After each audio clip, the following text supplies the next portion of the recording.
Bonsoir, je suis Joël et je vous remercie de suivre avec moi ma passion de l'aéromodélisme. Je suis très heureux de partager avec vous mes modèles et mes techniques. Alors vous pouvez vous abonner à ma chaîne YouTube et sur mon site internet eol37.aeromodeleur.com.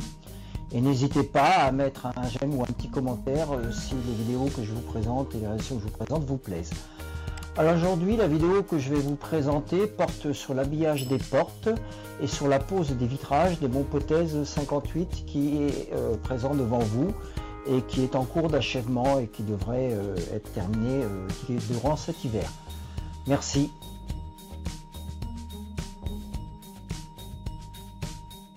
Commencer par le vitrage de la partie centrale de l'aile. Donc on commence par mesurer bien précisément la taille de l'emplacement des vitrages en longueur et donc en largeur.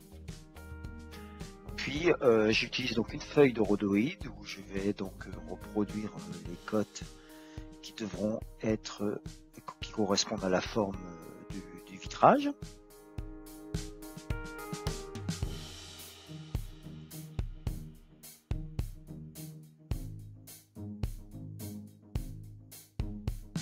Voilà, maintenant on découpe, donc à ciseaux, le rhodoïde se découpe assez facilement au ciseau.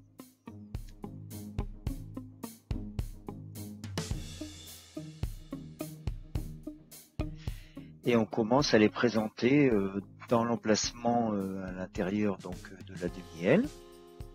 Les deux formes qui ont été découpées, vous voyez qu'il faut ajuster un petit peu, donc on trace avec un feutre l'emplacement de ce qu'il faut redécouper.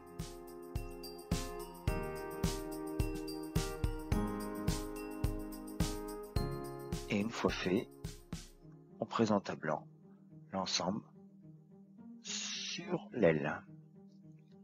Alors j'utilise par la suite de la colle spéciale pour les verrières et des sacs de sable, donc mes morceaux plastiques, et je commence donc, vous voyez, à en coller avec cette colle spécifique de verrière les endroits où le rhodoïde donc devra adhérer.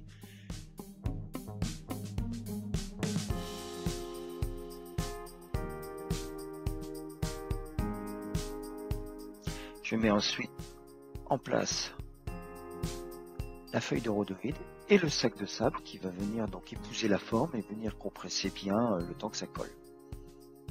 Bon, j'ai fait la même chose sur l'autre côté et voici donc l'ensemble qui va rester en place pendant quelques heures. Au vitrage du pare-brise, alors j'utilise globalement la même technique en mettant de la colle. Donc j'utilise aussi un pinceau pour les zones qui sont plus difficilement accessibles et puis le tube. Donc passage du pinceau et dépose de la colle sur toutes les surfaces où le rhodoïde devra venir adhérer. Donc pour le pare-brise, j'ai utilisé un rhodoïde beaucoup plus souple. En réalité, je l'ai découpé dans une feuille de transparent qu'on utilise pour imprimante pour pouvoir ajuster plus facilement. Voilà, j'ajuste avec mes doigts, ça tient relativement bien tout seul.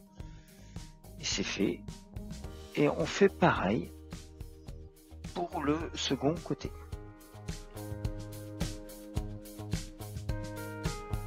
Et voilà, on ajuste. Donc les vidéos sont mis un petit peu en accéléré pour raccourcir le temps, et un petit peu découpé, mais ça prend pas vraiment beaucoup de temps pour effectuer toute cette opération.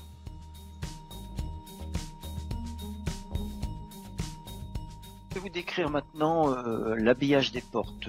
Donc l'habillage des portes, je l'ai découpé dans un morceau de vector board, qui est donc un matériau de chez Kruppner, qui est souple et qui va être facile à travailler. Donc moi, vous voyez, avec la porte enlevée, j'ai donc découpé la forme, tracé d'abord, puis découpé avec un cutter. Les zones courtes, donc le vector board se découpe très bien à condition d'avoir une lame pas du tout émoussée, hein. Donc pensez à prendre une lame neuve. Voilà, elle s'enlève du milieu et on va découper maintenant la partie centrale qui est la partie donc vitrée. Et voici donc ma forme qui est faite, que je vais présenter sur la porte. Et je vais redécouper dedans le système de fermeture pour accrocher la porte. Et voilà, c'est fait. Par la suite, on utilise une bombe de peinture. Moi, j'utilise une peinture multiplex pour Elaport, rouge, pour peindre. Et une fois que c'est sec, vous voyez qu'on vient reposer cette forme, la présenter sur la porte. Et là, j'utilise de la cyano. Donc là, j'ai pris de la cyano pour des plombs. Avec du vector board, vous pouvez prendre n'importe quel type de cyano que vous répartissez. Bien, essayez de ne pas déborder sur le rhodoïde pour éviter de faire des vilaines traces disgracieuses.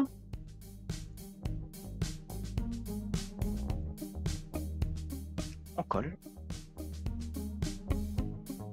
Voilà, attention d'être bien précis et de bien le coller au bon emplacement. Car avec la cyano, on n'a pas beaucoup de choix. On va maintenant venir positionner et coller définitivement cette porte. Donc j'utilise, vous avez pu voir, donc de la colle époxy 5 minutes. J'ai aussi un peu d'alcool à brûler pour rincer mes instruments. Je pèse donc ma colle précisément. Là, j'utilise l'époxy 5 minutes. Voilà. C'est important de bien l'homogénéiser, hein, qu'elle soit vraiment homogène. Puis ça balance. Et là encore, j'utilise un pinceau. Où je vais venir en coller donc les surfaces sur lesquelles ma charnière de la porte va venir se positionner.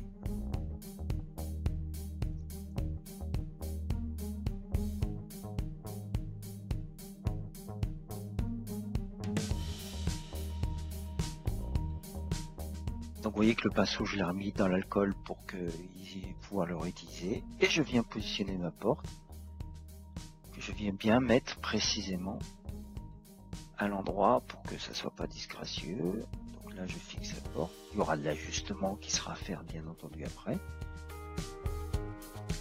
Et là, je vais maintenir tout en place pendant le temps que ça sèche. Donc là, on est à l'étape ensuite après séchage.